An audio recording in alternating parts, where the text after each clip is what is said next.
सुहासिनीं श्रुमधुलवासिनीं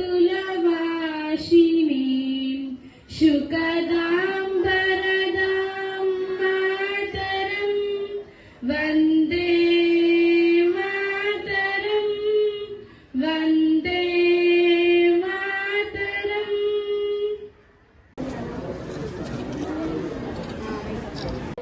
రాష్ట్రంలో అందరూ కూడా చదువుకునేస్తారనేది కాదు, మౌలిక సదుపాయాలు ముఖ్యంగా 2 ఏళ్లైంది మీ ఆశీర్వదించిన తర్వాత మన ప్రభుత్వం వచ్చి.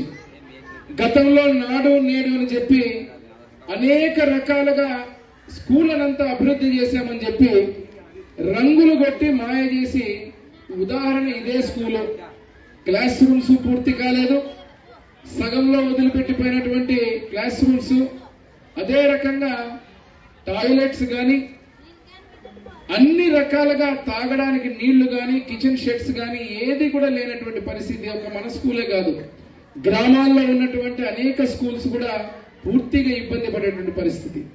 నేను ప్రతి వార్డు ప్రతి గ్రామంలో పోయినప్పుడు కూడా ప్రత్యేక దృష్టి పెట్టేది ముఖ్యమంత్రి వాళ్ళు నారా చంద్రబాబు నాయుడు గారి దృష్టికి, ముఖ్యంగా మా విద్యాశాఖ మంత్రి నారా లోకేష్ బాబు గారి దృష్టి కూడా తీసుకెళ్తే వారు ఒకటే చెప్పారు, ఈ 2 ఏళ్లలో గత ప్రభుత్వాలు చేసిన అనేక తప్పిదాలు అనేక సమస్యలు సరిదిద్దుకుంటూ విద్యా వ్యవస్థలో ముఖ్యంగా అన్ని మార్పులు చేస్తూ పిల్లలకు నాణ్యమైనటువంటి చదువు, నాణ్యమైనటువంటి సదుపాయాలతో పాటు భోజనం దగ్గర నుంచి ప్రతి ఒక్క విషయంలో కూడా బుక్కులు కావచ్చు, స్కూల్ క్లాస్ రూమ్స్ కావచ్చు, ఇవన్నీ చేయడానికి కార్యాచరణ చేసి దశల వారీగా అన్ని చేసుకుంటూ వస్తున్నారు.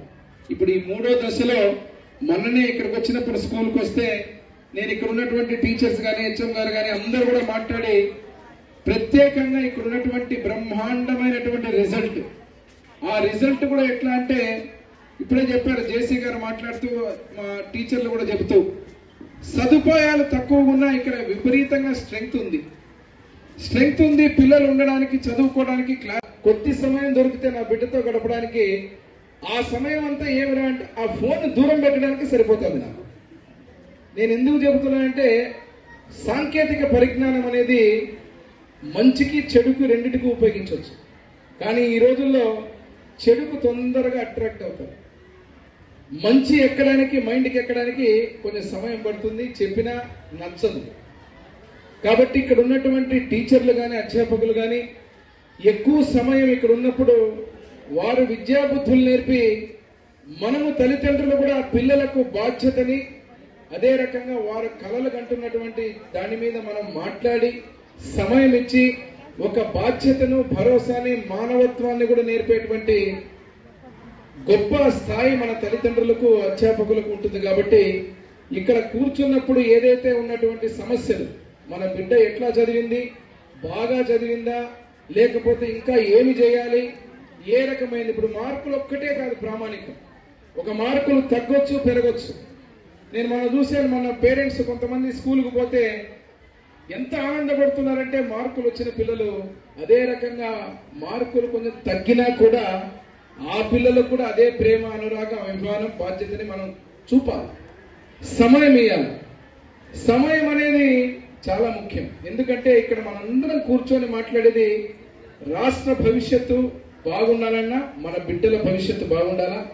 నేను సరస్వతి నిలయం అన్నాను మొదట్లోనే.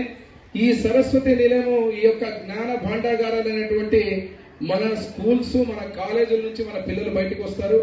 అది ప్రైవేట్ కావచ్చు, గవర్నమెంట్ కావచ్చు. గవర్నమెంట్ ఇప్పుడు మన ప్రభుత్వం వచ్చినాక ప్రైవేట్ స్కూళ్ళ కంటే ధీటుగా బ్రహ్మాండంగా కార్యక్రమాలు చేయడం కాదు, రిజల్ట్ కూడా చూస్తున్నానే. రిజల్ట్ ఎక్కడ లేదు. నేను మన చూసి నాకు చాలా ఆనందం అనిపించింది. 500 పై మార్కులు తెచ్చినటువంటి పిల్లలు 25%.